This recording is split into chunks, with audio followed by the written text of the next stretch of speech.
Welcome back. Welcome back. It's middays with Marcus Maven. As always, 8150 93.9 is the number. 93.9 is the station. Still got that Friday night energy on a beautiful, beautiful Monday morning. Let's make it happen. Steve Rummage in the building. Nikki V in the booth.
Today, we are, of course, going to open the phone lines.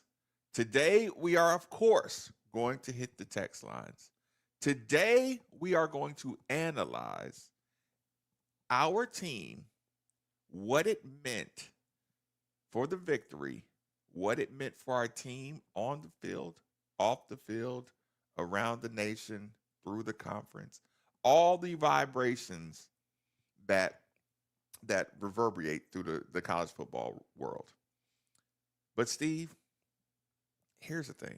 Of course I'm excited about the football. Of course I'm excited about, what it means, big picture, what it means for our season, good win for the team. I'm proud of my guys. Want to know what I thought about early this morning? I thought about families being broken apart, generational curses being broken, and generational curses being formed.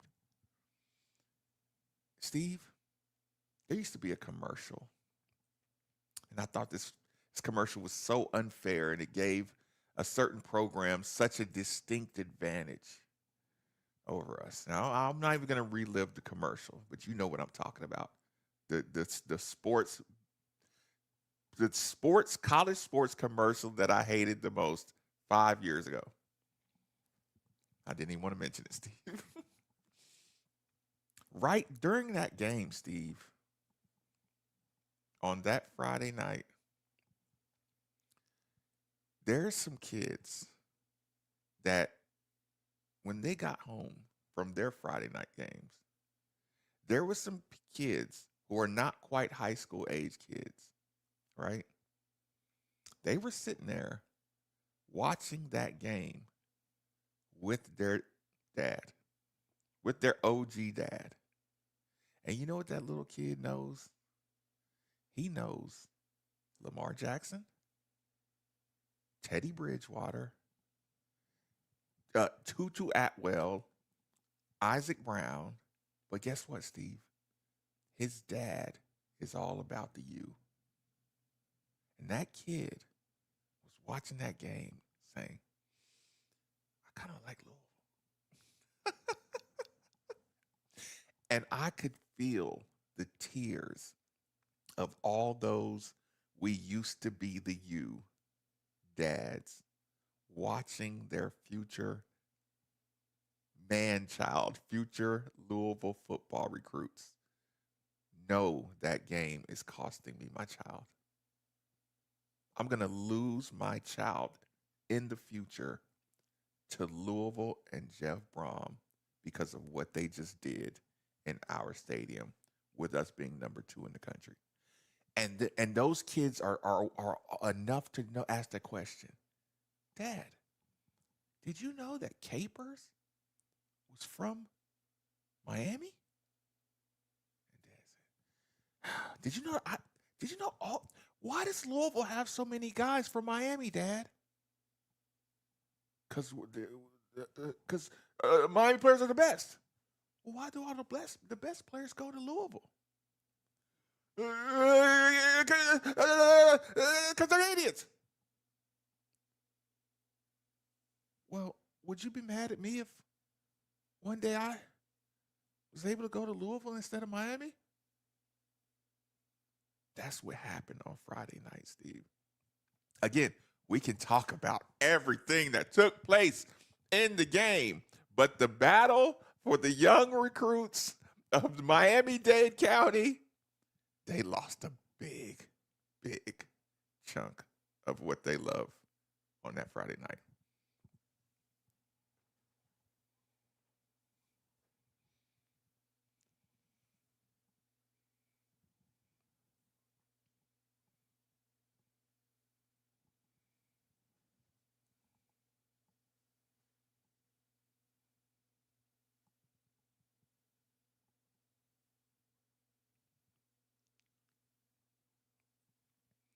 You showed up. Sorry, Steve.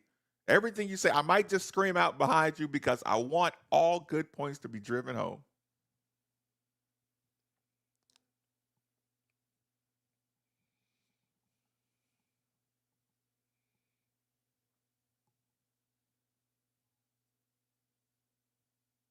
As mean.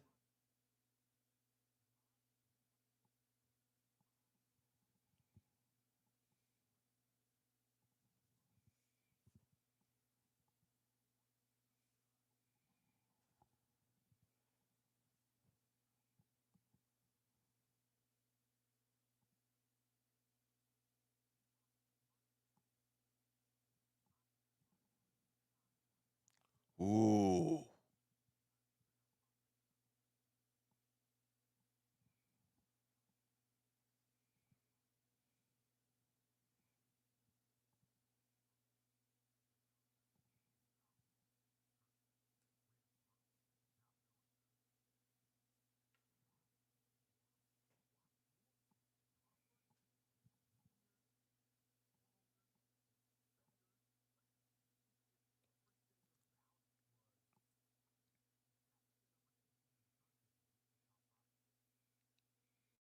And the thing is I don't think Miami's fraudulent. Like, Louisville just went in there. I mean, you see Carson Beck? I mean, Carson Beck is just, he's like, I don't know what to do. Like, he's like, they kept showing his face. And it's not a great face, but they kept showing his face after every interception. And you could just see him like, what? I don't know what's like. I don't understand what's happening. I'm not getting this. I've played Notre Dame. I've played Florida. I've played USF, who's a top 20 team. I've played all these teams. I've played Say Florida that again, State. Steve. Who have they played against? Notre Dame. This Miami team South has Florida. played against Notre Dame. Yeah. And South Florida. Okay. Florida. Okay. And Florida State. Okay. All athletes, dude. Like, we've played against all these teams. And I have not, like, you could just see him. He was like, I don't, not this. It's not this. Like, what is going on here? And I told you, I rode the plane with JoJo Evans. Again, not telling his business, but I rode a plane back with him last week from the airport. He's from Florida. And I told Charity, I said, do you remember? And Keitrell Clark was a stud, right? We love Keitrell Clark. But I saw Keitrell Clark in the mall one time with Charity, and I told her, I said, yeah, that's Louisville's starting corner. I was like, ugh, a little small. Like, kind of a small guy. So JoJo Evans got on, and he sat just a couple rows ahead of us. He was a very nice guy. I didn't want to bother him, but I was just gave him a little like, hey, man, Acknowledgement. Yeah, right. yeah, keep it rolling. Doing good. So I told Charity, I said, now look at that guy. Look at that guy on this plane. Like I mean, he's jacked. He's he's a big. You could see the size of him, and you were like, yeah, no, that's a corner. That's a safety. That guy right there is. And you watched him, and Jabari Mack played again. I'm all over the place. We're just gonna be broad. It's gonna be that way today. Yeah, Jabari Mack played one of the best games a corner has played for Louisville in years, and it goes well beyond his interception. I mean, you'll go back. I could go back right now and show you so many plays. I can show you Miami on the goal line where they ended up settling for a field goal. Miami on the goal line, Carson Beck rolls out. He's got a guy in the flats, and Jabari Mack takes it away. And Carson Beck ends up throwing it away. Like, he was incredible in this game. And it was just Louisville looked like they outclassed Miami at every single spot. I heard Paul Rogers say it this morning. He said, I think it was Paul. Might have been somebody. I think it was Paul, but if it wasn't, it was somebody else. But he said, you saw Miami had these big tackles, right? And it was like Clev Lubin was a little undersized, and you thought, man, okay, he's going to be able to get this, but at some point they're going to wear him down, right? That didn't happen. I mean, we just bullied them. We bullied them in the middle. And my God, let me give the credit where credit is due to Coach Richard Owens. Because that offensive line just punked that Miami front. Just punked them the entire game. And that is the type of turnaround that I don't know any of us were expecting. But said, if it happens, whole outlook's changed. Well, guess what? Your whole outlook's changed. And that's where we sit today. The left-handed interception when Pitt was getting ready to score. That was Pitt, right? Watts, yep. Steve, the way our DBs pulled the trigger says he's a linebacker. Says so much. I'm talking about the linebackers. I'm talking about the safeties. I'm talking about the corners. Oh no, yeah, I wasn't trying to dispute your point. I was saying like that's the amazing thing. Our DBs and our linebackers. The way they pulled the trigger, I saw it was okay. We're doing an injustice every time we compliment one without the other, but this is the nature of separating your compliments. But I've been on teams where something is second nature. Those well-oiled machine teams where where nobody's perfect by any means. And the continuity there's never going to be the same in college football. But for what we have in our talent level and our preparation for you see it, you get it, and you strike, it was exactly where it needed to be. Again, just the listen, because it's like the officiating, Steve. You don't complain about it until it happens. You don't complain about not getting penalized. You don't compliment not getting penalized enough. Yeah. You don't compliment maintaining your composure and frustrating a Miami offensive lineman playing through the echo of the whistle, and then when they retaliate, you sell it. That means you are in complete emotional control. Your athletic control is one thing. Your emotional control in a game discharge with so many people with paths that have crossed in between Miami and Louisville football. All those things go into it, and it's like, okay, those are the most uncomplimented things that came out of the game, but they were so glaring every time I watched the game on repeat. Yeah. Over and over and over Yeah. again. Oh, just so many times since then. So many times. You want to go to the phone lines for a second? Of course. Well, yeah. All right. Let's get them in here. We'll start it off with Jim Hill. Welcome in, man. What's going on, bud? Fellas, what's going on? Hope you guys are having a wonderful day, many a Card Nation is. It's a handful of things, small few things I want to mention about the game. Yeah. First of all, Coach Owens and Ron English, dinner on me at Ruby's whenever you want it. Mm-hmm. I just want to throw that out there.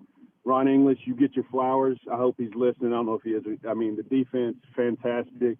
I hope Kerry Rhodes, circa 2005, was watching T.J. Capers in the game like he should have in the old Orange Bowl. I was on the sidelines of that game in 2005 as a Louisville cheerleader. Brutal, but we just paid them back here this past Friday night, and then Chris Bell turning into Jamar Chase on Friday night. Cool. We already knew that here in Louisville, but my man, all the money that was reportedly thrown at him to go to Texas, and the fact that he just made it up on Friday night, come draft night, whenever he goes to the pros. I am so proud of this team, and I know I called in a while back, before we lost to Virginia. Year of the Cardinal 2.0 is still on the table, and we still have basketball starting against Kansas this week. I mean, what more could we want? Yeah. From our teams right now, man. Fellas, appreciate you guys. Thanks for taking the call. I'll catch up with you later. Yeah, I appreciate it, man. I appreciate it. I said that to somebody last night. I said, kudos to Jeff Brom. I played Kansas on Friday night, and I'm like, somebody mentioned that yesterday, and I was like, I'm not even thinking about that right now. On what planet did you think on Monday morning you would be like, I don't care about Kansas? Yeah. Well, I'll care, but when he gets here, it was like, that's what joke on the YouTube channel. Bell must have knew about Arch. Oh man, they suck. God, they're terrible, and they're still ranked 21. More power to them, man. Whatever they're doing to kiss the rear end of whoever they're paying to keep them ranked, man. More power to them. Good night. They suck. Okay, keep on going. Sorry. No, I had to hit the cough button there. Yeah, no, I mean just running it all the way down, man. It was one of those games where, first off, at the there's end, not a narrative, Steve. There's not a narrative. Not. Isn't that fascinating? For us, there's not a narrative. Yeah. I mean, the pass interference, if I'm a Miami fan, but I've never seen more Miami fans turning cannibal over themselves, over people saying, dude, 4 interceptions. Like, don't talk to me about pass interference. Yeah, I mean, it's like, and again, it wasn't like Jeff Brom just went out there and we ran 27 reverse flea flicker sweeps and, and everything else. And it was like Statue of Liberties. And you're like, man, Louisville just mucked it up and won that game, super tricky scheme out. Yeah, no, it was, I hit my receiver in the middle of the field and he took it 33 yards for a touchdown. It was, I hit, Chris Bell across the middle and he took it up. It looked like, to me, it's one of those things, Steve, like, this is not for the Miami fans' ear, right? Mm-hmm. But if you took the coaching our between Ron English and Jeff Brom, when you take our coaching and you look at if you bring an expert in there to go talk to the Miami brass, you would be able to sell that. What's their coach's name? I'm blanking. What's the Cristobal? Cristobal. Miami Cristobal? Or Mario Cristobal? Mario Cristobal. Miami Cristobal. That was awesome. you can Yeah. make a case like, hey, this coach will never beat Jeff Brom and Ron English.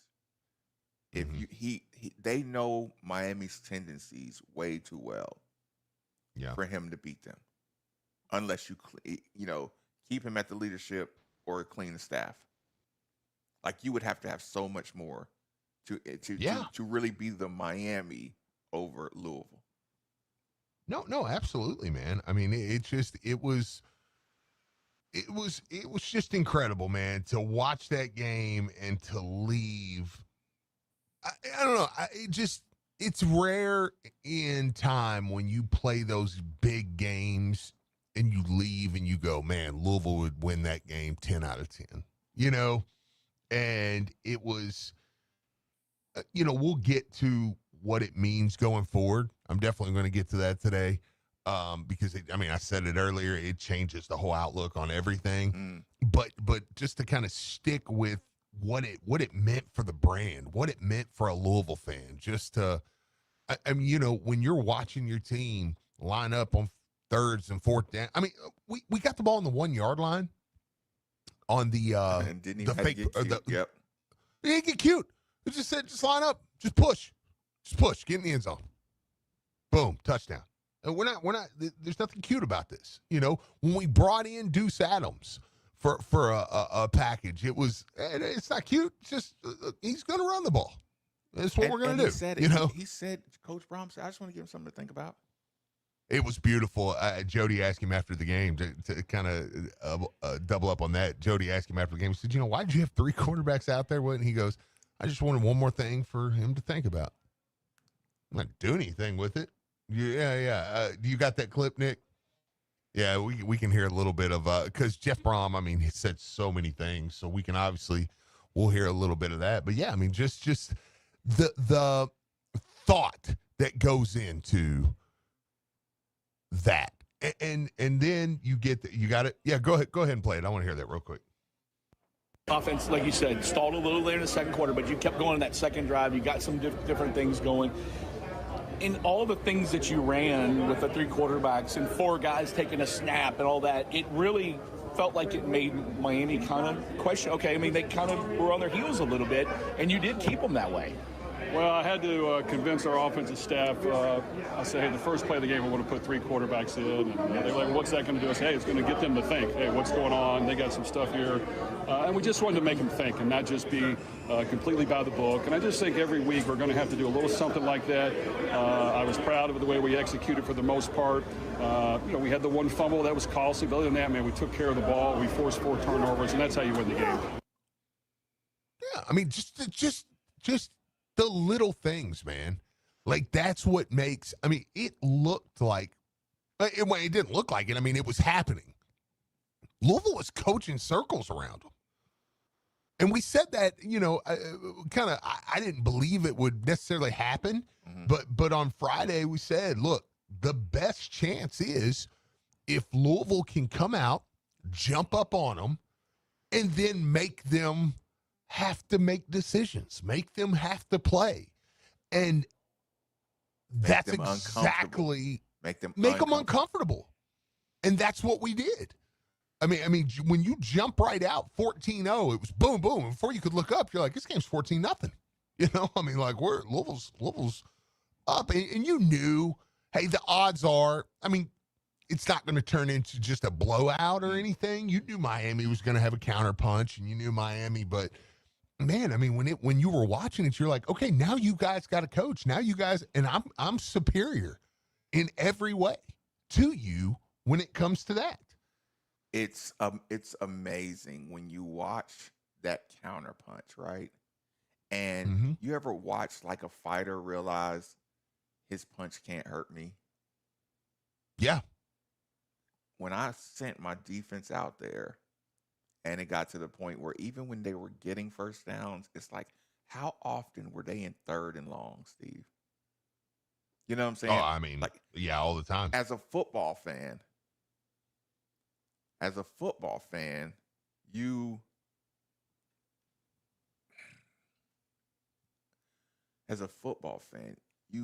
learn to write off 3rd and 2 Mm-hmm. Does that make sense?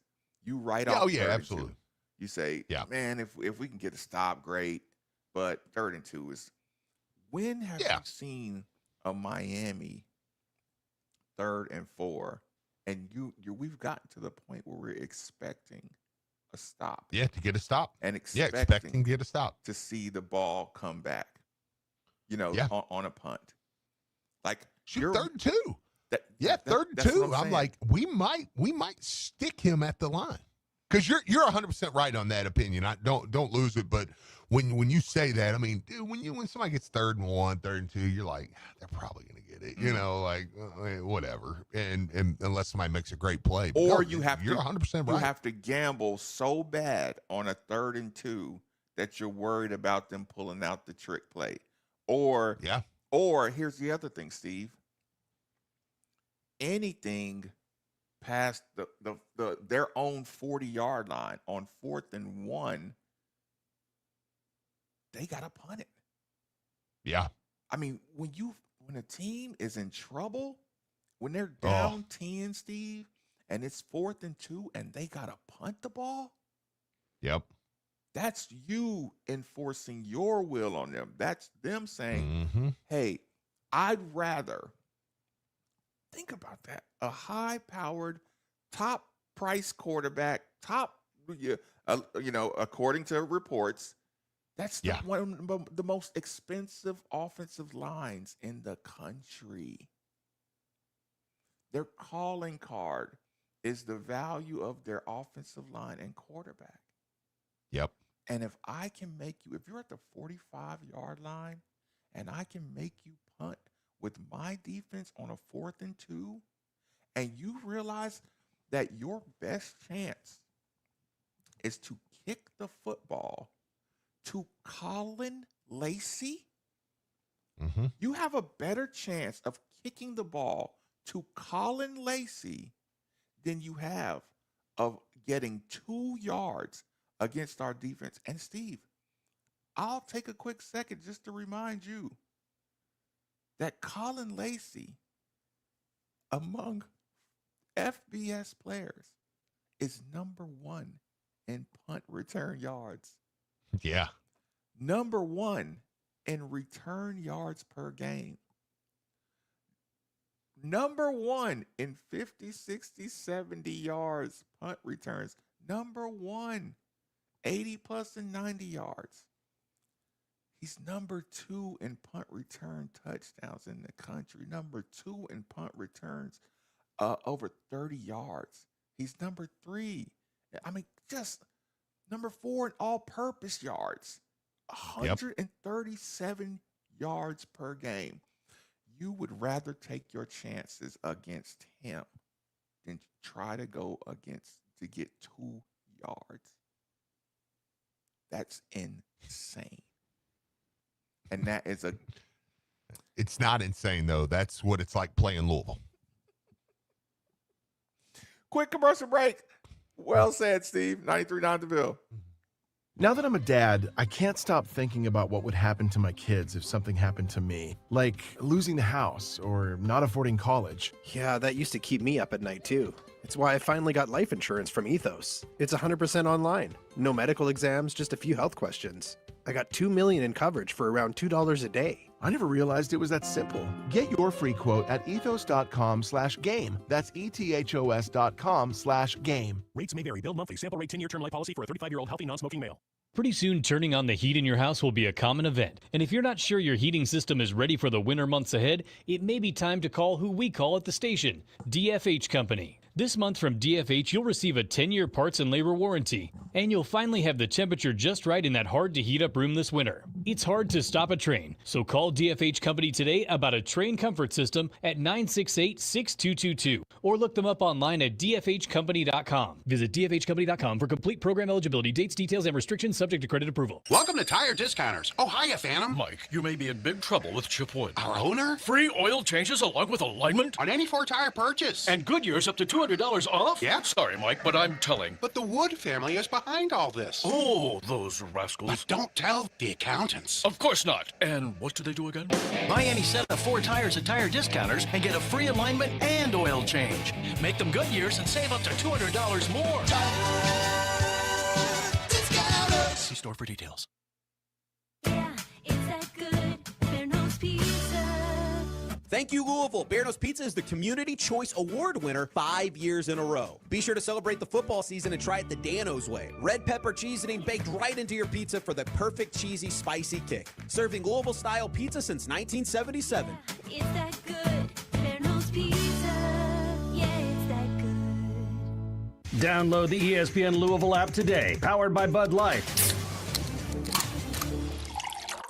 I'm former Louisville basketball player Luke Hancock. When the NCAA tried to take away the Most Outstanding Player Award from the 2013 tournament, I got it back, thanks to Morgan & Morgan. Morgan & Morgan is the personal injury firm that fights for the people, and their team treats clients like family. Morgan & Morgan changed my life, and if you've been injured in a car crash, at work, or in a slip and fall, they may be able to change yours. For a free consultation, dial #LAW on your cell phone. That's #529, offices Louisville. Hey, it's Steve Rummage here. You've probably heard all about the new regulations that have hit the real estate market, making the process more complex than ever. And if you're not working with the right real estate agent professional, you could find yourself out of bounds fast. That's why it's more important than ever to work with someone who has proven their expertise. Like my good friend Josh Jarbo. Josh was recently inducted into the RE/MAX Hall of Fame and named one of Louisville's 40 under 40. This guy knows the game inside and out. Josh and the team at RE/MAX Empire are the seasoned pros you want on your side. They know how to navigate the market, make the right calls, and get you the best deal every time. So don't let a cut-rate agent make a rookie mistake and fumble your financial future. Whether you're buying, selling, or just need some mortgage advice, these are the folks you want in your corner. So here's the play. Call Josh Jarbo, 502-216-7590, or check him out online at joshjarbo.remaxempireky.com. And here's a special offer just for you guys. Mention you heard it right here on 93.9 The Ville, and you're going to receive up to a $5,000 seller's credit. I'll leave you with this. Top-notch service might seem expensive, but poor service can cost you a fortune. Don't settle for less than the best. Josh Jarbo, principal broker owner of RE/MAX Empire and co-founder of Modern Mortgage A to Z, NMLS number 2256125. Each office is independently owned and operated. Modern Mortgage A to Z is an equal house lender.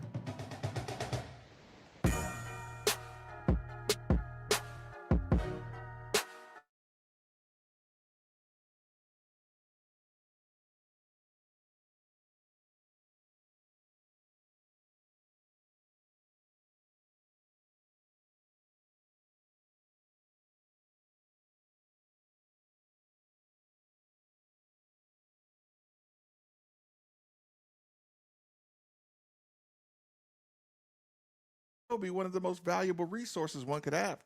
If you agree with this sentiment, then DFH Company is most certainly the company for you. Simply dial 968-6222 or look them up online at dfhcompany.com. Make sure you look into the Mitsubishi mini split like the one we use at the 93.9 studios for that hard to heat, hard to cool room in your home. Again, 968-6222 or look them up online at dfhcompany.com.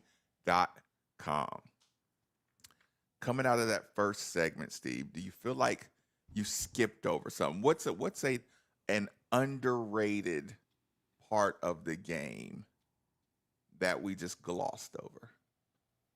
Just picking your brain a little bit. Man, I don't know that it's necessary that we glossed over it. I mean, but you do have to. I think when you are highly critical for a long time, even if it's rightful, like I think, like I don't think I'm wrong in saying the first few games, like, man, the O-line's just not getting it done. They're just not getting it done. Like, it's like, but when they fix it, so I'm not telling anybody that, like, well, if you had criticisms of the O-line, you're wrong, type thing. But when they fix it and they look good, I think that praise needs to equal that, and maybe, so it wasn't that we skipped over it. it's that, I probably should have started with it. No, I almost want to say. It's not uncomfortable to acknowledge the O-line can sometimes be so thankless. But when you watch a play, and I watch Sylvester in there, and I watch Musa, who has now moved back to guard, and I see Musa pull, and I watch this big 300-pound body, Marcus. In that gap. Oh my gosh! Look, all up in that gap, okay, and pulls in there. And watch that big 300-pound body set his big rear end down. Find that linebacker who's far. I heard Mark Schlabach say this the other day, and I was like, man, that's such a great point. He said, O-line is the toughest position to play. And I've always been like, corner is the toughest position to play. But he said it like this, and I was like, oh, my God, you're right. He said O-line. Now, granted, I mean, you're talking to O-lineman type people. So, but he said O-line is the toughest position to play in football. He said, because you're dealing with people who are the same weight, strength, and size as you, but they're double athletic. That's why they play defensive line. And I'm like, that's a great point. Like, you're dealing with dudes that are as big as you, but they're just far more athletic. But they can equal you everywhere, and you still have to find a way to stop them. So I see Musa come through there. He crosses into that gap right as the ball is going into Isaac Brown's hands. And there's a linebacker charging, sees the play. And to watch Mohamed Musa set his big rear end down, find that linebacker, lifts this linebacker off the ground and moves him. And Isaac Brown just one step, foot in the dirt, cuts it back upfield, 20-some yards. It's like, look, hey, that's elite offensive line play right there. That's elite. Steve. And, yeah. And I'm just, because you said that, you had me in that play. Those second and third cuts out of Isaac Brown, you're like, part of you says, good, wasn't he? Boy, y'all just getting started. Yeah. You're taking the notes right off my page. So go there. Like, I'm okay. Like, we don't have to stick with one thing today. It's gonna be everything. I'll get to some text, but that was on my notes. I literally said, that's Isaac just getting back into it. The second half of the season, we're going to add weapons. We're going to add Kiwan. We're adding Isaac back. We're adding weapons in the second half of the season. He makes, listen, those cuts, Steve, if you go back and look at them, it's what we talked about right at the beginning of the season when you said he was just running last year. And now he knows what to look for. And now he knows where his safety's coming. He's reading his safeties and corners before the play starts. So knowing where they're coming from and setting it up before the guy gets to you, it's like you realize on both of his runs that made you kind of hold your breath a second, like last year, he would get up off the ground and do that. Almost had it. Yep. Hey, shoestring me. You ankle bite me again. I'll be in that end zone. Like, you saw the potential in at least 3 of his carries that they were absolutely. One guy missed things. Here's the thing. Those Miami DBs are not bad DBs. No, not at all. So these are the Miami team's not bad.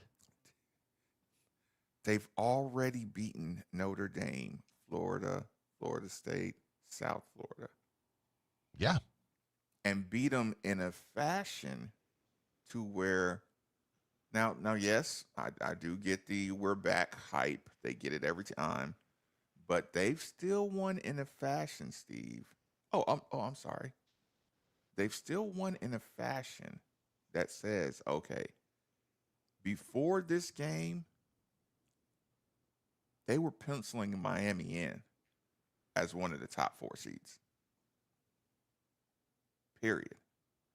And Yeah. I think people came away so much more impressed with Louisville than disappointed with Miami as a team. Absolutely. So much more impressed with Jeff Brom and what he builds every year than they were disappointed in Miami. And I think that's the biggest step because there is no, we talked about it, there was no Lamar Jackson. Chris Bell is just damn good. You know what I'm saying? There's no Reuben Baines, Jr. Yeah. Our line just out executed. There is no guy that He had 1 tackle, by the way. Like, that was the only stat he had. Can you imagine neutralizing a guy like that? A guy who was committed here or whatever. We spent the last 2 weeks, and rightfully so, talking about Reuben Bain. Oh my God, just the nightmare of Reuben Bain. And that 1 tackle. We didn't even That's what he did. put the ball at risk. We didn't have the ball at risk. So much so, Steve, when I saw the angriest I got in the entire game, well, second angriest. No, you know what? I'll say the first angriest. Out of every scene, Steve, in the entire game, the thing that made me yell. Now, listen, that pass interference was so egregious that I didn't even get angry. Yeah. That was just accepting my fate of the fixes in.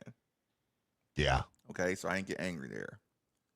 When I saw Isaac Brown with his head down on the bench after that fumble, I turned violent. Right? Because I still trust you, Isaac Brown. And where's everybody at? Get his ass up off that bench. Get him to that sideline right now. Teammates, get up. Get over there. Because you're going to run this football and win us this game when we get it back. 100%, Steve. Again, you may be able to hear me getting flustered, even just putting myself back in that moment. Sure. Get totally with you. F up off that bench.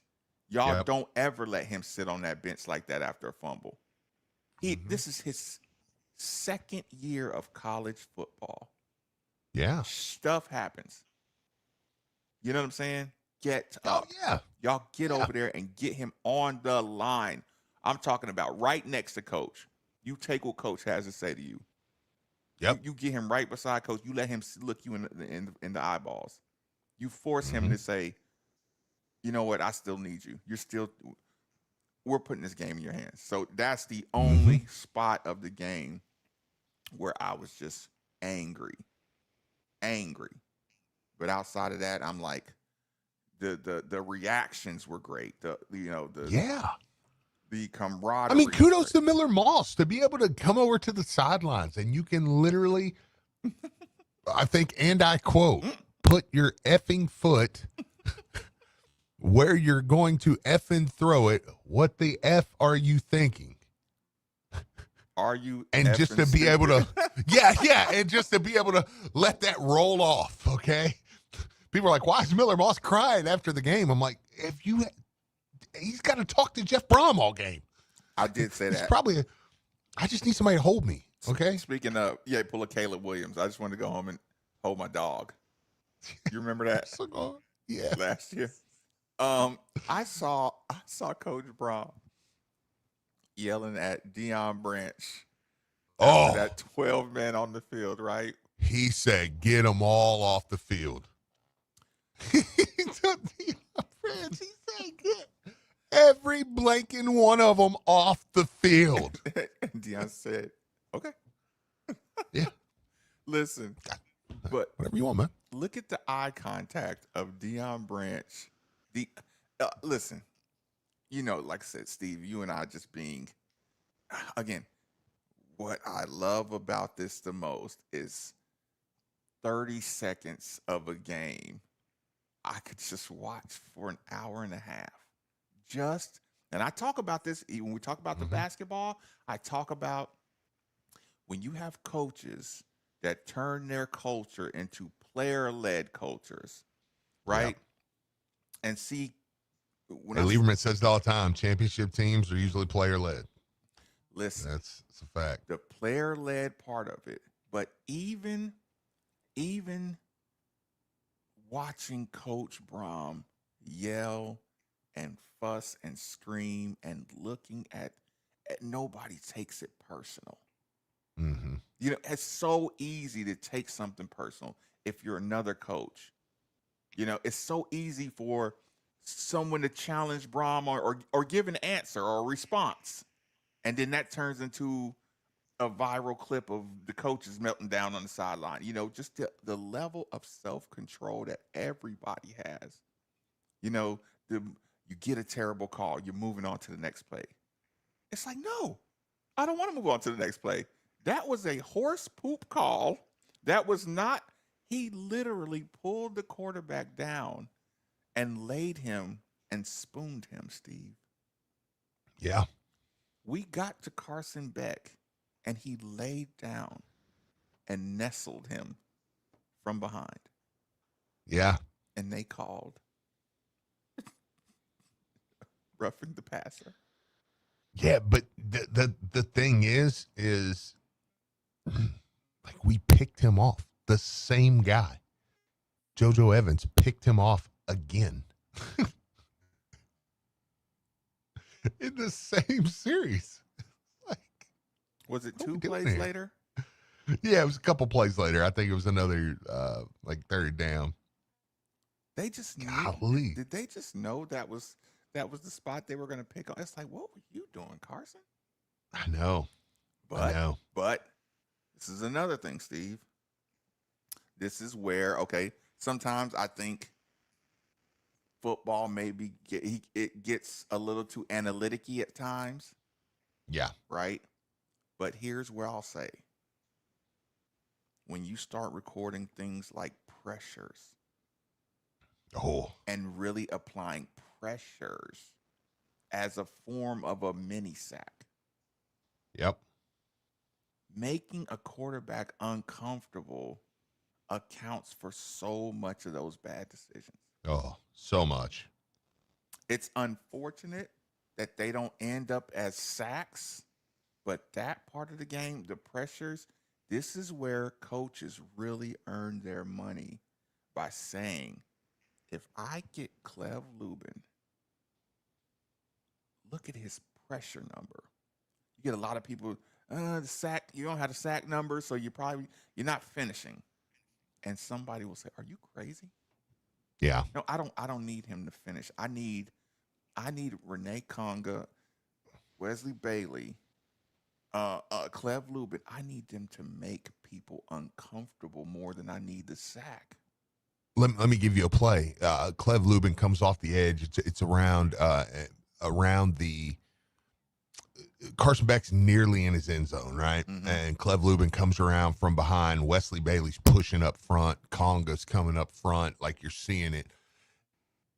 Lubin almost gets there, but Carson Beck takes a step up. Great pocket presence from Carson Beck. Mm-hmm. Steps up and he makes a throw. His head immediately whips around. And it was one of those where Carson Beck, really good pocket presence. I mean, Carson Beck's lost like 4 games in his career, right? Like, let's, I mean, as much as we want to poo-poo on him, he steps up and when you watch it, he throws it and he whips his head around almost like, where is it? I need to see how close that was for the next time. Because he felt well. I think it might have just been the football in him. Mm-hmm. Wanted to see how close did you get? Because and that showed me he felt Lubin. He felt that, and he made a great play. He stepped up, a huge step, too. You could see it. And he makes the throw, and then he whips his head back and looks like, almost like the pet. It was one of those, like, I want to see how good I am. Because how close was he? You know, and it's those plays where it's like, yeah, but you knew he was there. You knew he was there. You felt it. We made you 20 feel it. degrees shorter. Yes. That pressure shortens a throw by 20 degrees. Yeah, it shortens a throw where Jabari Mack intercepts it, and it doesn't go right over his head. It shortens the throw, the one to JoJo Evans, where he doesn't get enough air on it. Like, it shortens them just a touch, and those are picks. Like, that matters, man. That matters. Let's get Roger in here before we go to the top of the hour. He's been waiting. Roger. Our way, Roger. Hey, thanks for having me on. Yeah, I kind of took my thunder away a while ago when I was on hold. When you talking about Brown being on getting benched in the fourth quarter, I was sitting there thinking, man, somebody needs to go talk with him or something, because he doesn't need to be getting discouraged. If it wasn't for him, we probably wouldn't have won that game with him getting all the ground game. But anyway, I was thinking some of those calls like y'all were talking about, like Chris Bell, all he did was split between two guys, and they called him for a blindside block. Oh, good point. All he did was bump the guy with his butt. That wasn't nothing. And then there was one play where a guy was grabbing all over him, and the ball wound up going over the head. And they didn't call holding or pass interference on that. That was obvious. And they just let it go, and then they turn around and they're protecting Carson's back. But you know what it reminded me of? Remember that game where they ran Sam Hartman off the field? Yep. He was throwing picks, he was getting sacked and pressures, and wound up getting pulled in the second half because they were losing. That's what kind of reminded me of with the pressure on Carson's back. Yeah. Because he threw 4 interceptions. He only had 3 all year up till that game. That was hilarious. But anyway, hey, Steve. Yes, sir. You're from Louisville County. Did you ever have macaroni and tomatoes growing up? Yes, I did. Yeah, I was telling Nick about it earlier, and I make it maybe once a month or every couple of months anyway. But man, it's a staple in my house. Hey. But I'm weird. I eat it cold. Look, whatever works the best for you, man. I appreciate the call, man. Okay, listen. Play us out, Nikki. When we come back, second hour, we have to go individual rooms. We have to go grades. We have to go national landscape. I'm listening. Hey, actually, we have. We're looking in a second. Yeah, we're gonna have Coach Brom. My apologies. Because we didn't know. That's all of us. We all kind of forgot, I think. Why would we? Come on, produce. On the day after the game, they beat Miami. I'm like, look, I don't care what he has to say. He won. I only want to hear what he's got to say when he loses. So we'll just hang out for a second. Okay, then. we can stay here. Yeah, and then we'll play that, and then we'll catch up a little bit afterwards. Okay, yeah. Okay, you can go through the text line real quick. Beck, I'll go through the YouTube channel. Beck was 29-2 as a star. By the way, great time on Friday night for all the people who jumped into the YouTube channel. If you remember, I gave away 2 free tickets to the Kansas exhibition game. Kyler won them. So you know how you run a contest and a giveaway and it actually gets to him and it works. You're just like, woo, wow. Yeah, we didn't have that worked. Yeah, right. We didn't have anybody riot or feel like they got cheated or just like. You just worry about every little thing that can go wrong. So yeah, the YouTube channel Made for the Bill. Shout out to everybody who participated in the free giveaway. That was really, really fun. It was fun to get in there. And Steve, I felt bad because I felt like I was just laughing and celebrating. But that's it. That's all you needed to do. That's all you needed to do. There was no sports breakdown, Steve. Yeah. When you go in and you spank the number 2 team in the country, after we listen to Coach Brom, I do want to talk about, just where we're ranked and maybe just a small, not games, but just kind of macro of like, okay, what is recalibrated a touch, from just your whole thought process. I mean, I'm not ready to go like game by game or anything like that, but there is a full season recalibration now. That it's like in one game changes everything. Game on. You go from, and we'll hear what Coach Brom has to say about it here whenever he gets up there. Like when you beat Miami, you can show up whenever you want. But there is a totally different recalibration, and there is a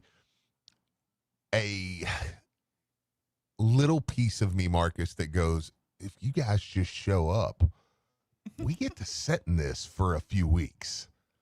Like, you know what I'm saying? Like, again, it's ACC football. I'm not saying you're going to just blow teams out, right? Like, you're just going to, Boston College, Virginia Tech, Cal, it's no-brainer. Get that out of your head. Win them.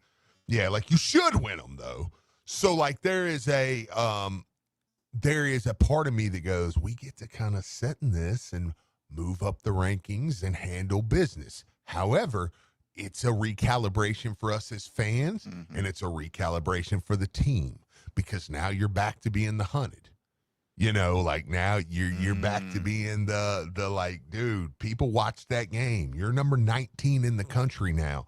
You're not the disrespected. Is that what we are? Yeah, 19th in the country. Yeah. Probably should be 17. I think USF and Tennessee are ahead of us, and I'm like, I think Louisville should be ranked ahead of both of those. But 16, 16's Virginia. Like, so that's why I was like, I'm okay if you would have stopped us at 17. I'm not going to complain too much about 19. Me and Nick talked about it. It's higher than I thought it was. It's kind of higher than I thought. Yeah.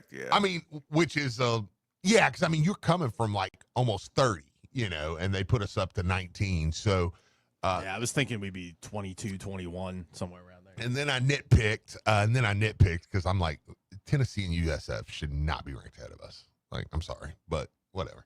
Miami beat USF, right? Oh, by 100, like 63-14. I'm like, USF should not be ranked ahead of us. Tennessee's got 2 losses now. Like, come on, bro. Like,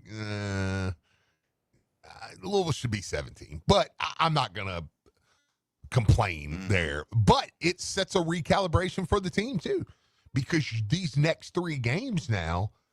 They're games you're going to be double-digit favored probably in all of them. I still think Cal's a little better than the other 2. So, I mean, we can – but, again, I'm not really breaking down future games at this point. I'm still living in this Miami game for a while. But it's a nice little stretch here where it's like, okay, build the brand, baby. Let's move right on up those polls. That playoff poll is going to come out in a week or 2 weeks. And Louisville, I think, is going to be pretty good in that because James Madison continues to roll. Pitt's playing well. Virginia's doing their thing. I think Miami's going to keep doing their thing. Like, I think the computers are going to like Louisville a decent amount. And then you set up for Clemson, SMU, Kentucky. And it's like you're literally put yourself in a position, Marcus, where you could not make the ACC title game, and you're still a serious threat to make the playoff. Okay, all right, we got Coach Brom. Let's do it. Players came ready to play, and we played a full game to the end, and squeaked it out there at the very end. So proud of our team and our effort, and it was a good performance by us. So it was good to see us do that after 2 weeks of a bye week. With that said, it's one win, only counts as one. So we got to move on and get ready for our next opponent. In my opinion, every week anybody can beat anybody on a given day, and so you got to prepare well. You got to have a good plan. You got to execute, and you got to do a lot of things right in order to win. That's just how college football works. You get about 10 to 12 possessions a game.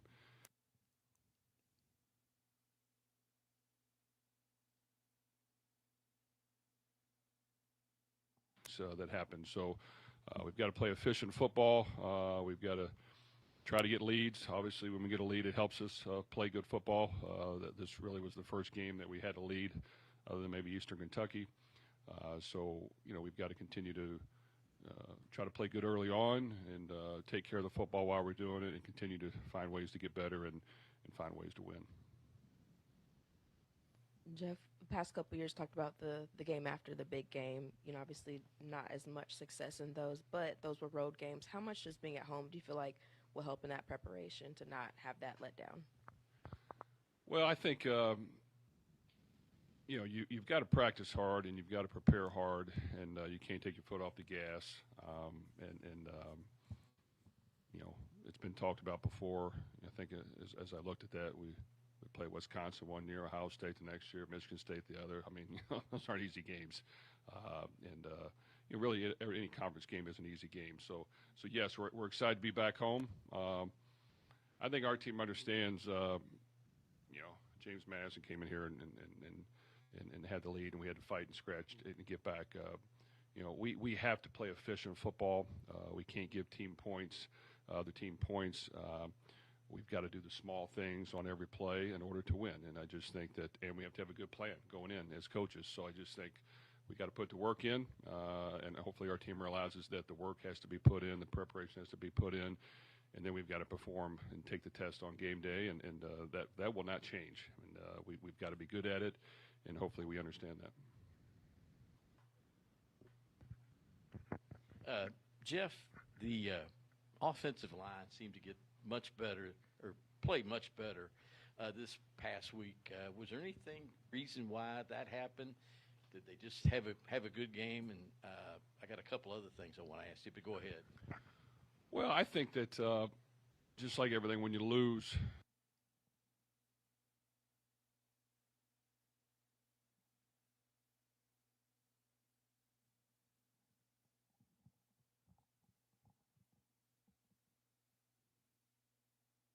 come on, y'all. My God, the last couple of weeks, he seems like he's at a different level. Well, the great thing about Chris, to be quite honest, he's been with us since we've been here. He was here before we got here.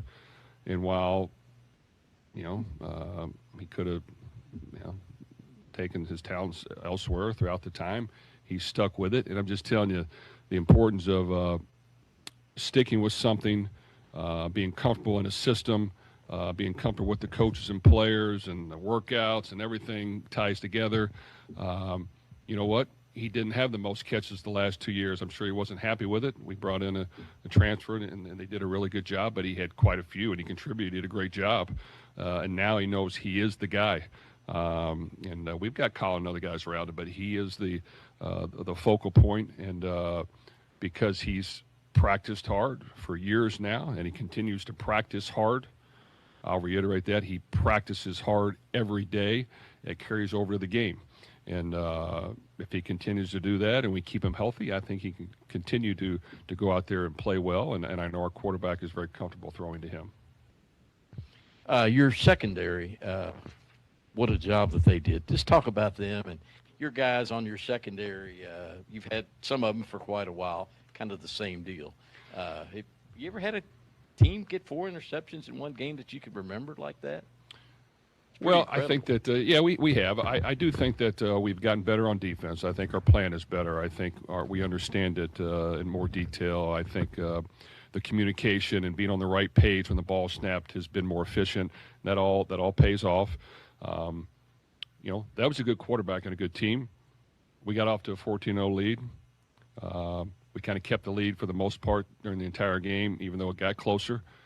And they thought they needed to throw the ball more than they had in the past. And I'm just telling you, when you can take a team out of their comfort zone and make them do things that they would rather not do on a consistent basis, the quarterback felt like he had to make a few more plays. And because of that, he kind of forced the thing up the field a little bit, and we were there to make the play. And I just think, and that's a great quarterback. I just think because those circumstances happened, and we made them do something that they hadn't done all year. They had the lead every game. I mean, very soundly the lead in every game.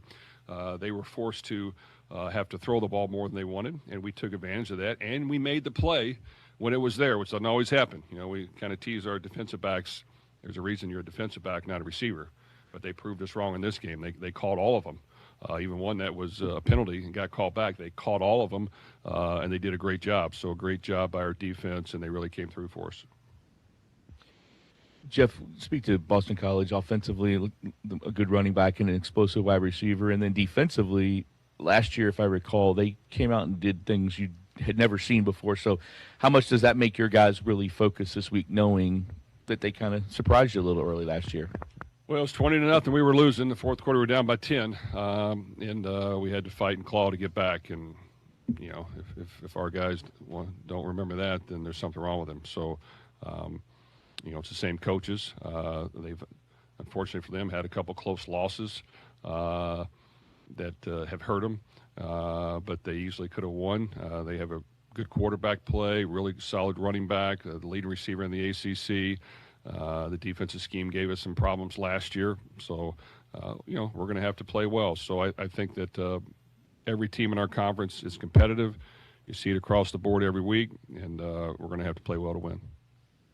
Yeah, but I think you mentioned after the game that you had to convince your staff, offensive staff, I guess, to allow you, maybe if that's the right word, to do some of the things you did at the beginning of the game.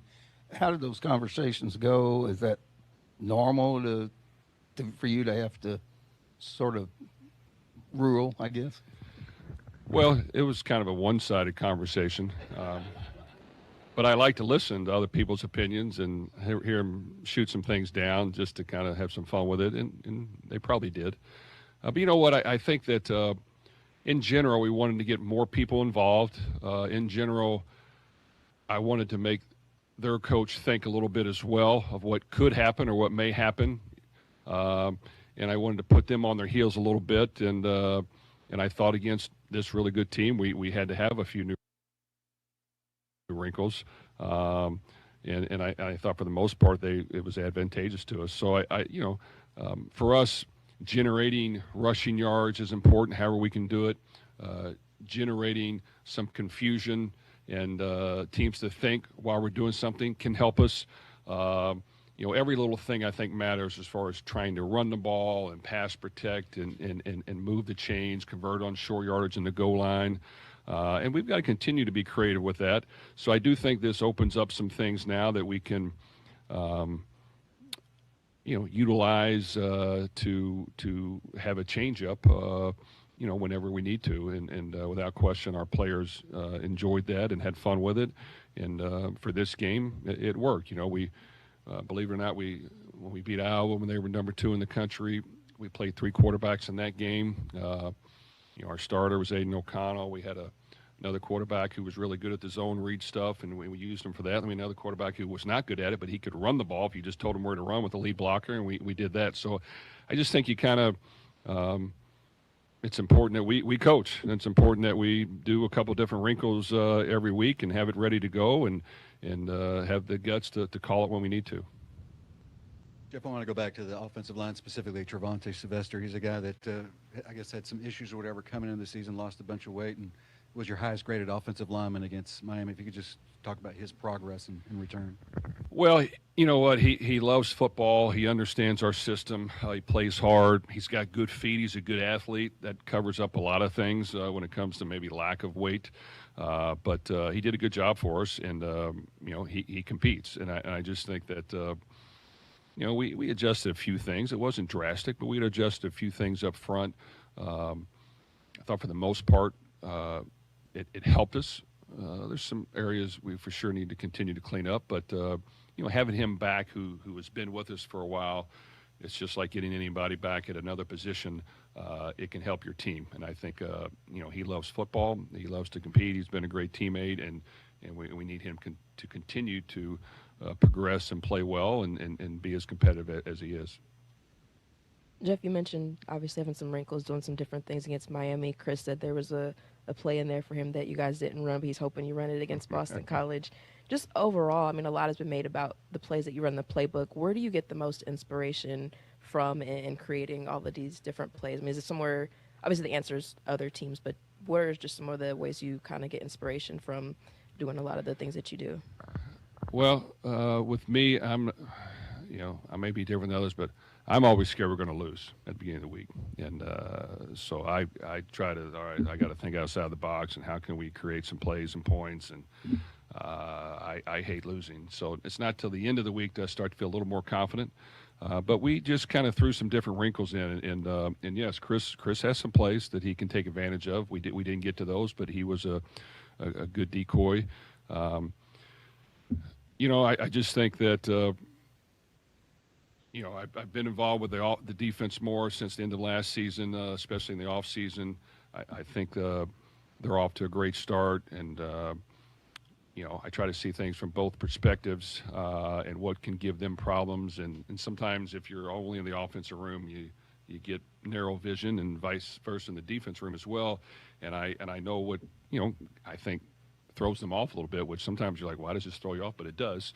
So I just think you just got to continue to be creative and put your players in the best position to win.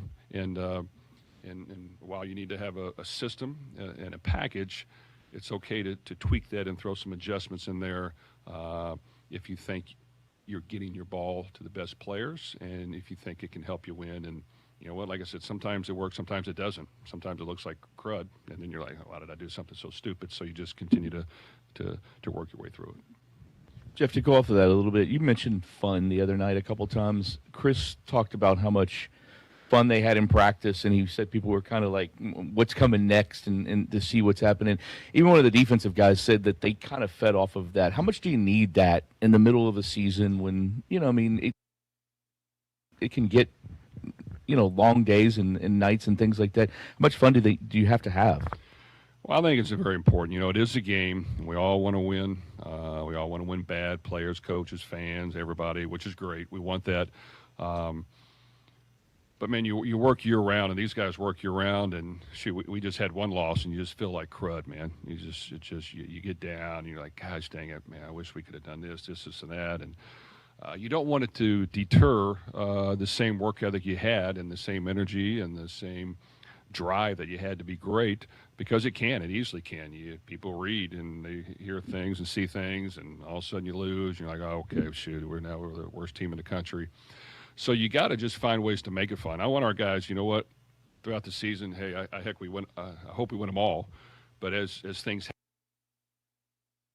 happen, you got to be able to continue to practice hard and continue to love competing and continue to fight the next fight. And that's why. I know it's generic, but for us, it is a one-game season, and we will continue to preach that. And no matter what we did the week before, win or lose, you're expected to win and have your best performance the next week. So we've got to get back this week. Okay, you've got to put your foot on the gas, and we're expected to have our best performance. So however great you think you did or maybe you didn't do, you've got to step it up this week. And I just think you want them to enjoy putting the work in and coming over and doing extra. So whatever we can do to kind of make it fun, we want to try to do that. The fake field goal early in the game, how long have you had that in your playbook? Since Trinity? Well, I tell you, what, Coach Meslowski, our special teams coordinator, I think we hired him at Purdue our last year there.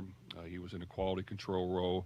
I think every year he's gotten better and better, and he'll be the first to tell you, look, I want to be creative, and I want to make sure as you're studying anything you want to do, don't be afraid to bring them up to us and let's try it. And then if I see something even on Twitter or another team do, I'll send it to him. But without question, he's done a great job of, in my opinion, especially last year and up to this point this year, for the most part, we've gained the advantage in special teams, which is huge. We've been outstanding kicking the ball and being accurate with that and blocking. We've been pretty good on our return game this year. We've carried fakes every week. It's just a matter of calling it. Sometimes when we have things in, I don't want to think about it too much, so I'll just have them come to me quickly before and ask me, and we go with it or we don't. I don't want to think about it too long. But we have a plan going into it, and without question, we thought this look was there, and we executed it pretty well. And we had some other things in too that we almost called, but we I didn't allow him to pull the trigger on it, but.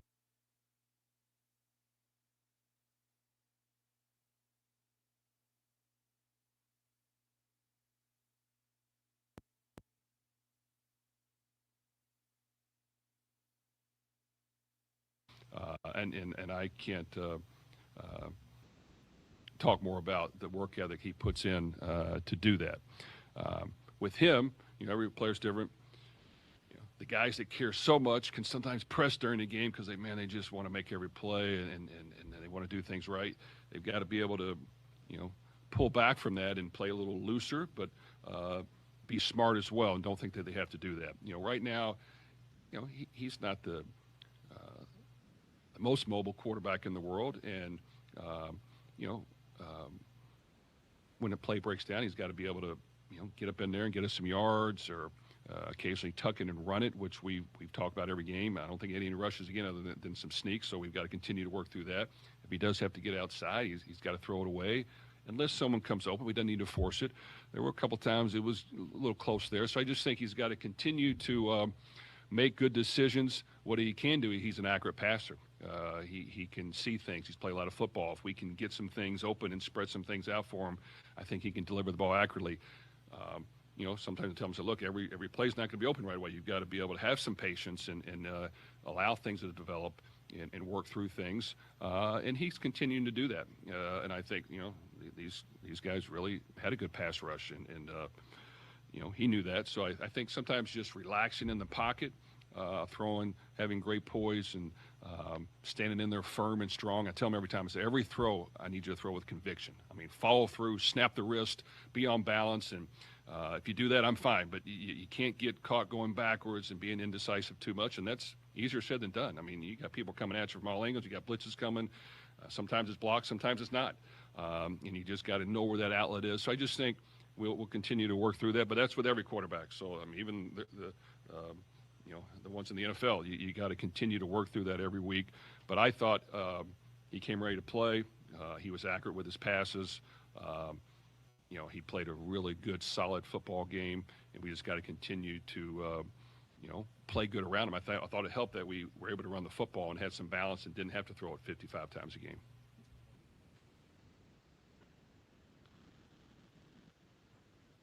Following up on that, you mentioned how Miller can sometimes be someone who maybe presses a little bit too hard, and after that Miami game, he was visibly emotional. Do you think that you guys coming through and earning that big victory can be maybe a watershed moment for him in order to maybe play a little bit more loose? Well, I think he can, but I still think that he's going to want to win every game. He's going to want to make every play. But that's a part of playing quarterback. I think even as you go back and watch him in the past, maybe that's what happened sometimes in the past. He was sometimes pressed a little bit if things weren't going exactly their way. But I do think he played in a pass-happy offense, which puts a lot of pressure on the quarterback. So I just think with every quarterback, good players around him that are producing a package that identifies his strengths and tries to play to that, good defense, all those things matter. And I know that he'll work his tail off, and he cares, and we got to continue to just put him in the best position to get things done. Thank you.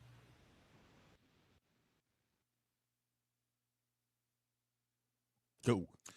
That was Coach Jeff Brom giving us a little bit of breakdown. A couple of questions I enjoyed his responses to. There was one I'm going to give him a hard time about. I disagreed heavily in one answer to the question, but we're going to cover that. We're going to take a quick commercial break. I know we didn't get a commercial break at the top of the hour, so we're going to push that to the end of the show. So let's take that quick commercial break, get a reload here on 93.9 The Ville. Now's the time to see what you've been missing at Lynn Family Stadium. Purchases of 2026 Louisville City or Racing Louisville season tickets get you the rest of the 2025 regular season free. That's right, free games now to see Louisville's pro soccer teams. LynnFamilyStadium.com for more information. The sooner you buy next year's season tickets, the more free games you'll get to see now. The pro men's team, Louisville City's chasing a championship, and our top-tier women's team, Racing, is on the verge of its first trip to the playoffs. So visit LynnFamilyStadium.com today to get in on the action with free games now. So you just started working and you're finally on your career journey. But with student loans, rent, groceries, you need every dollar to be working for you. That's why Commonwealth Credit Union created Power Checking, the incredible all-in-one account that powers your spending and with built-in high-yield savings, grows your balance at the same time. No minimums, no limits. Visit ccuky.org/power to learn more. Power Checking only from Commonwealth Credit Union.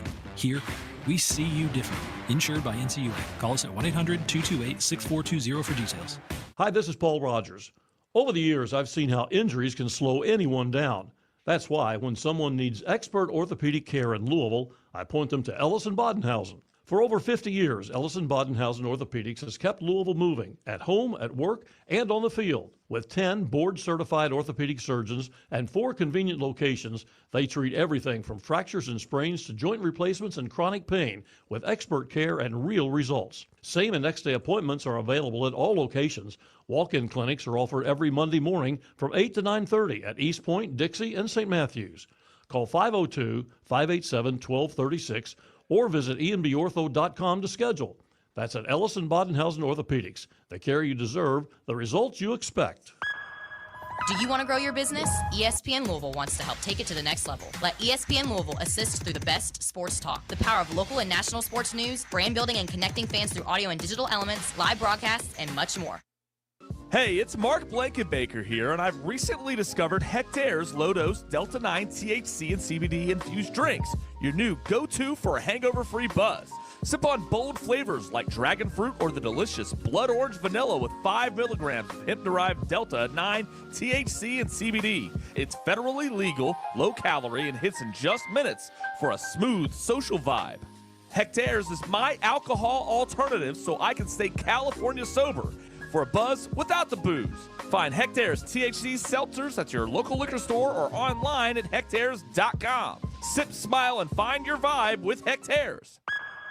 Do you want to grow your business? ESPN Louisville wants to help take it to the next level. Let ESPN Louisville assist through the best sports talk, the power of local and national sports news, brand building and connecting fans through audio and digital elements, live broadcasts, and much more. Email us at partnerships@espnlouisville.com. That's partnerships@espnlouisville.com. Become a partner of the sports leader, ESPN Louisville. Hey Cards fans, I'm attorney Sam Aguiar.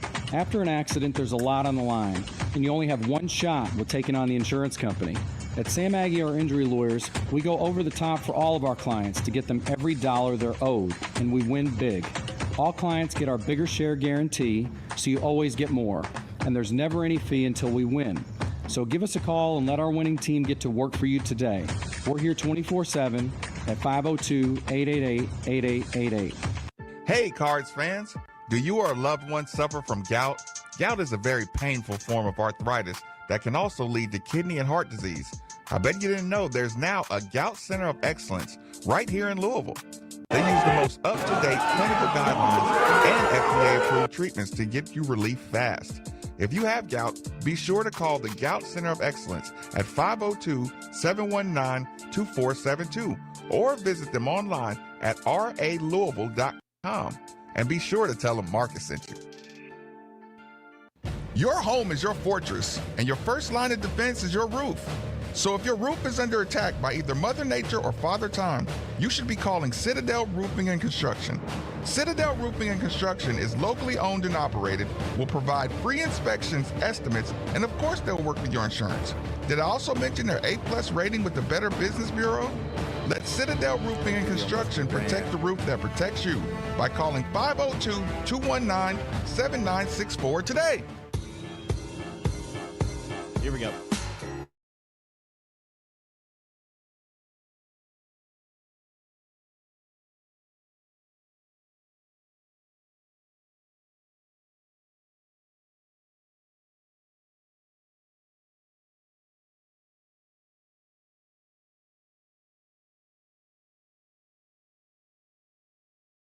Station. People, this is the part of the show where I always have to give a huge shout out and special thanks to one of the most trusted members of the team. That would be one Kentuckiana Pump Sales, for every home, building, business, or municipality that all rely on the movement these pumps provide. People, the moment you need a water or sewage pump, you should be calling Kentuckiana Pump Sales. They're like our first responders or essential personnel. Over 36 years of experience, best service, fairest possible price, and it's right over in Jeffersonville, Indiana. People, go see Harold or go see Mark. They'll find out exactly what you need. Utility, sump, affluent, grinder, sewage, anything you need. 3303 Industrial Parkway, Jeffersonville, Indiana, of course. Or you can give them a call, 812-725-9217, or simply visit KentuckianaPumps.com. Any shout out, Steve? Yeah, actually, I do have a. Sorry, my mic was off. Nick, look. Nick was helping me out there because it was last second, and I was like, look, I was walking around, and then I was like, you know what? I gotta go to the restroom really fast, so I ran to the restroom, and I was like, yeah, so Nick was kind of padding for me there, Okay, saved me fair a little enough. bit. Yeah, no, dude, got a huge shout out though to my friends over at the Grout Medic of Louisville. Give them a call, 502-609-3900. Listen, they do regrouting, recaulking, cleaning, sealing, tile repair, and replacement. They have a professional customer first service mentality. Get over there and check them out. Listen, residential, commercial. The holidays are coming up, and you're going to want that house to look tip top shape, whether it's Thanksgiving, Christmas. Like I said it last week. You're all starting to get the calls. Hey, can you host for the Thanksgiving? And you're like, oh my gosh, I got to get this thing looking right. So give them a call. Jeremy Wheatley, Audrey, Marty McGraw, they're going to get you taken care of. You give them a call for a free estimate, 502-609-3900, the Grout Medic of Louisville. Steve, you don't know the timing of your call yesterday, that your accidental butt dial call. Yeah. I'm telling you, Nikki, I don't know if Steve told you, but let's just say, a while back I had company, right? And this company, they brought some wine and they laid the bottle down after opening it sideways in my refrigerator, right?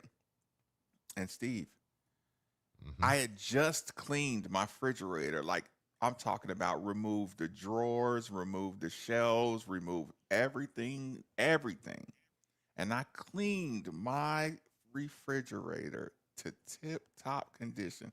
It wasn't 3 days later when they did that to that wine. So I had been looking at the wine underneath the little, you know how it just seeps into all the cracks on the side and drizzles down the side. And I've been looking at that, just God, I didn't want to clean it, right? Sure. Steve, I finally cleaned that refrigerator out with all that wine gunk. And you know how sticky that stuff gets? Steve, I'll be damned if the same day that damn kombucha drink didn't explode in my refrigerator because it was back against the little cold pipe.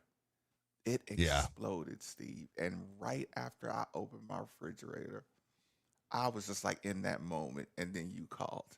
And I'm like, you ain't going to believe what I'm looking at right now. Steve, well, it was brutal. Go ahead. I'm glad you didn't. No, I'm glad you didn't let it ruin.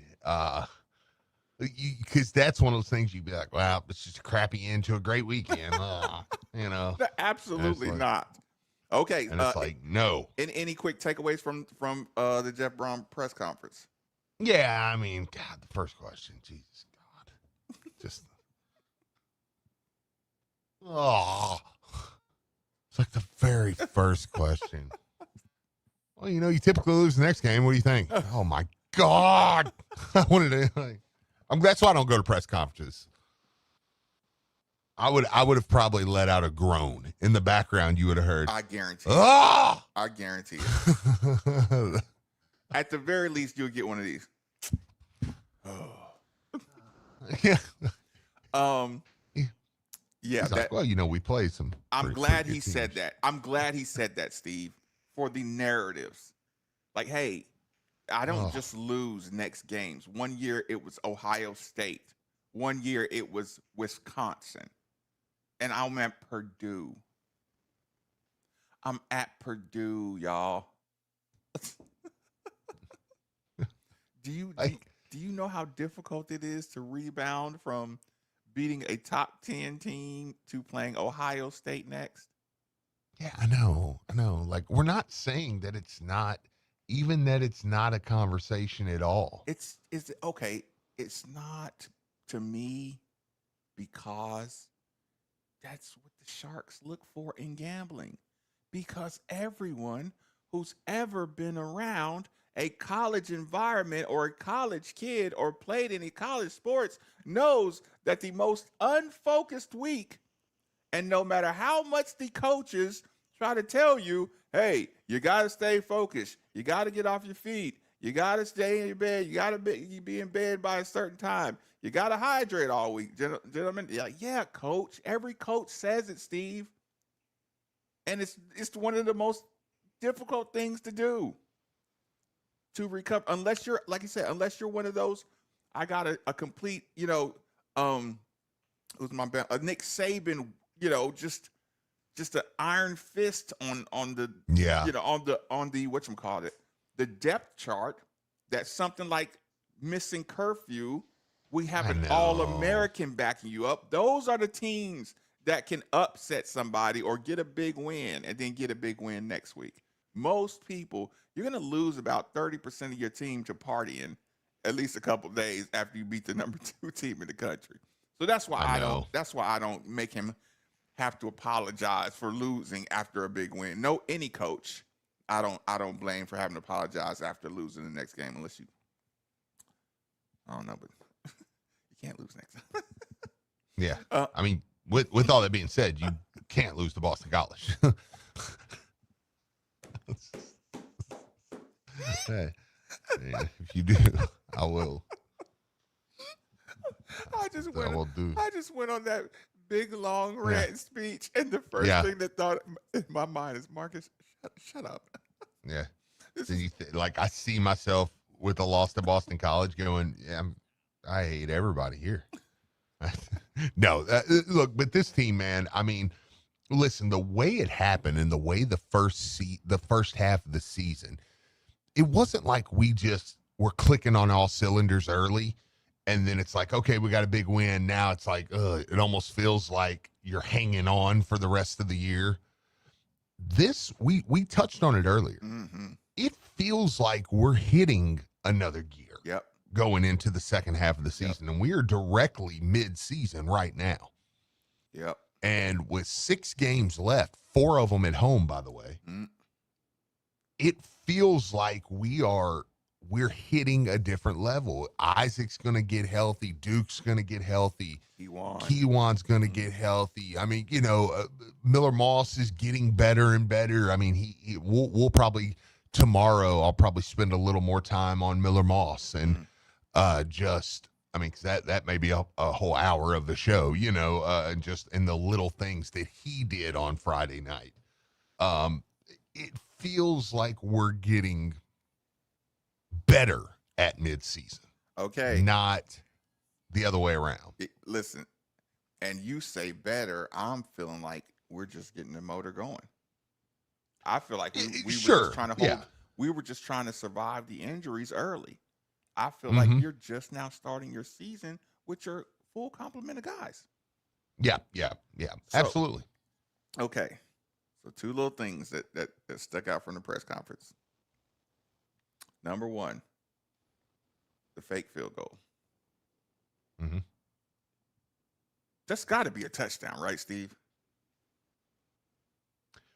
You need to find a way in there. Yeah, I feel that's got to be a touch. Oh, okay, what do you think they're saying in the locker room on film review of that? What were you looking at? There was room to the left, room to the right. Yeah.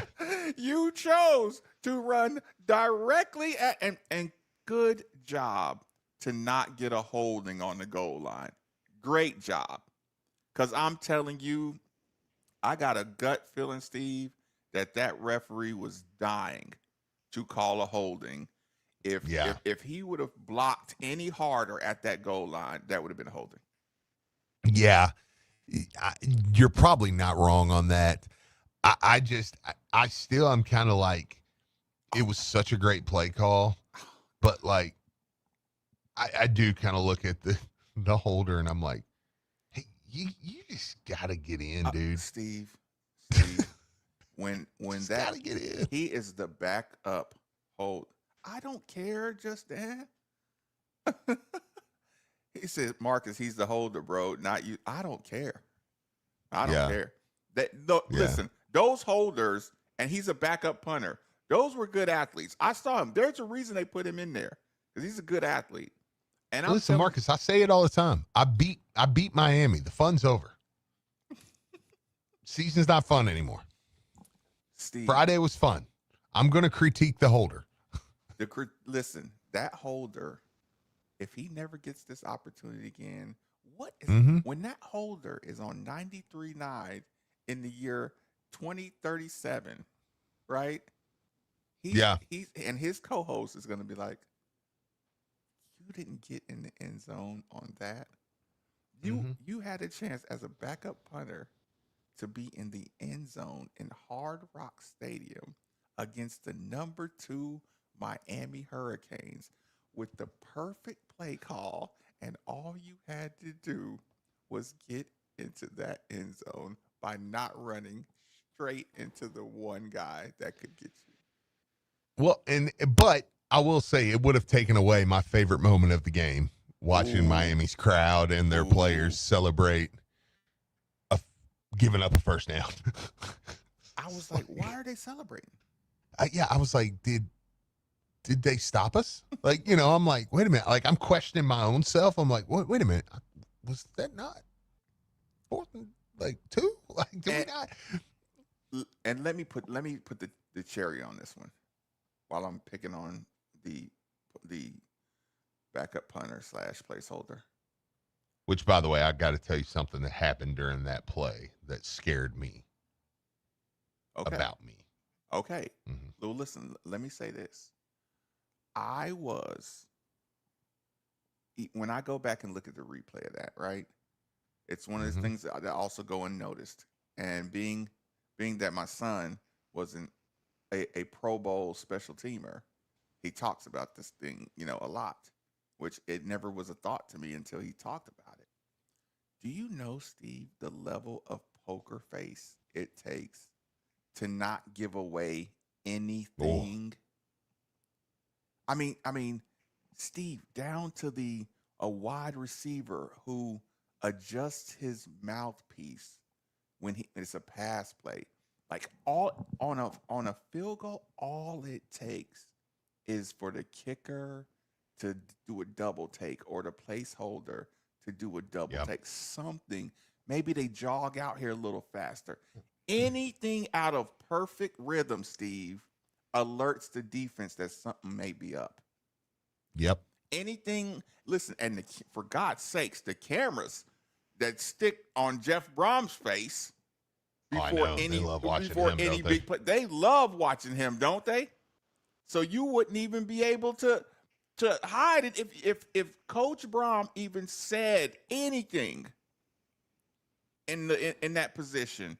It's like the camera will broadcast it to the other sideline before it even starts. Yep. My goodness. So yeah, for them, I will give that placeholder the ultimate tip of the cap. All due respect, I'm gonna tease you for not getting in that end zone, but I'm gonna give you your props because nobody knew anything was up until they were crashing, until they were kamikaze in Pearl Harbor. Oh, by the way, we got a little breaking news. A little breaking news. Can I get a little Sports Center? Can I get a little Sports Center? Okay. I guess not. Can I get a little Sports Center? Something. One sec. Can I get a little Sports Center? Okay. Please. G League Ignite point guard London Johnson has committed to Louisville in the 2026 class. Sources told the Field of 68. Johnson, who's 21, spent the last year in the G League with the Maine Red Claws and Cleveland Charge. He will likely have 2 plays left. Or 2 plays. It's like, Jesus, two Steve, plays. that's it. Yeah. I'm like, look, he don't have much, okay? He don't have much. But he will, 2 seasons left. He will likely arrive in December and will be eligible to play in the 26-27 season. So he will get here in December, be able to practice for the second half of the season with the team, not play in the games, and then we'll be able to play next year. That is awesome. How about that? That is awesome. How about that? I do like these get the culture, get used to the culture, then unleashing the guy. We're gonna have a lot of fun talking about that over the course of the season, the next season, the summer, all that good stuff. Yeah. How about that? So G League point guard will be coming to play at the University of Louisville. I'm still look. We beat Miami, and now Steve's back to basketball. Yeah. Listen, I'm Look, sure. I'm like, Listen, I'm sure we Nick can give play you that Kansas look. on Friday, Marcus. We play Kansas on Moving Friday. Right along, people. Let me give one last shout out. People, although there's not a cloud in the sky, still remember there will be soon. Your home is your fortress, and your first line of defense is your roof. So if your roof is under attack by either Mother Nature or Father Time, you should be calling Citadel Roofing and Construction. Citadel Roofing and Construction is locally owned and operated, will provide free inspections, estimates, and of course, they'll work with your insurance. Did I also mention their A+ rating with the Better Business Bureau? Let Citadel Roofing and Construction protect the roof that protects you by calling 502-219-7964 today. Also, give my friends over at Tri-State Men's Health a call. I don't know if we need it because PGU is rolling. I mean, as we add another to the lineage of point guards under Pat Kelsey, Chucky Hepburn, Michael Brown, now London Johnson, as we just keep PGU rolling along. But if you do, get over and see my friends over at Tri-State Men's Health, man. They'll get you taken care of. TriStateMen'sHealth.com. Take that low T quiz. It's 10 questions, 2 minutes, yes or no answers. And then you're going to go in. You're going to go to one of their great locations in Louisville, in Northern Kentucky, in Cincinnati, in Columbus. And it'd be such a quick appointment. It's going to be one of the best decisions you've ever made in your life. And it might just be testosterone. You may want to go in there and talk to them and say, hey, I'm not losing weight the way I should. They can help you with that. They can get you on one of their great programs, semaglutide or tirzepatide. Or you may be one of the 50% of men over the age of 50 dealing with erectile dysfunction. Go check them out. They have a 90% success rate when it comes to dealing with that. So whatever it needs, you get over there, you check them out, and they will get you taken care of at Tri-State Men's Health. And most importantly, let them know you heard about them right here on 93.9 The Ville. All right, hit it, Nikki. What you got on deck? We got loaded show. Got Eric Crawford over there. We might have a little bit of fun with AI and some music. Obviously recapping the massive weekend that was U of L football and the almost that was for UK. So, yeah, it should be a lot of fun. Go tune in. Well, you put that in a real 6-8. positive way. The almost that was. The almost. Well, you know. They almost did it. We almost got a tickle. Stoops almost gave us a They tickle. almost did it. So close. Yeah. So close. But, yeah, it was an awesome weekend for U of L, though. They didn't just I mean, they just pissed right on down their leg. And they get the benefit of being almost. The almost that was. You see how that gets covered, people? Okay, go ahead and play us out, Nikki. As always, 8150 93.9 is always the number. 3831 93.9 is always the text line. The YouTube channel is normally made for the Ville. Big Days of Marcus made for 99 The Ville.